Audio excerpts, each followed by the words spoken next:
আসসালামু আলাইকুম রহমতুল্লাহ। সুপ্রিয় বন্ধুগণ, আজকে আমি আপনাদেরকে দেখাবো আপনি কিভাবে আপনার ঘরে বসে ভোটার ক্রমিক নম্বর বের করবেন এবং নিজের ভোট নিজে ক্রমিক নাম্বার নিয়ে গিয়ে ভোট দিবেন। আশা করি ভিডিওটি আপনাদের জন্য অবশ্যই হেল্পফুল হবে। তার জন্য আপনারা সর্বপ্রথম আপনার ফোন থেকে প্লে স্টোরে যাবেন। প্লে স্টোরে যাওয়ার পর সার্চ অপশনে ক্লিক করবেন। ক্লিক করে এখানে লিখবেন স্মার্ট ইলেকশন ম্যানেজমেন্ট বিডি। এখানে ক্লিক করার পর দেখবেন এরকম একটা আইকন আসবে। আমার ফোনে আগে ইনস্টল করা আছে, আমি শুধু ওপেন করছি। যাদের ফোনে ইনস্টল করা নেই তারা ইনস্টল করে ওপেন করবেন।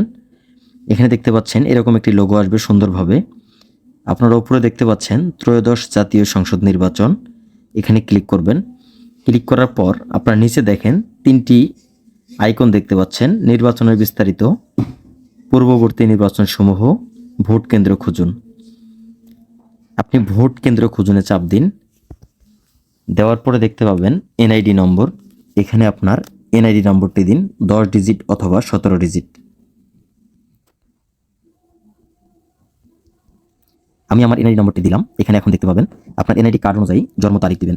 এখানে সালের উপরে চাপ দিলে সকল সাল এখানে উঠবে। আপনার সার্চ অপশনে ক্লিক করবেন।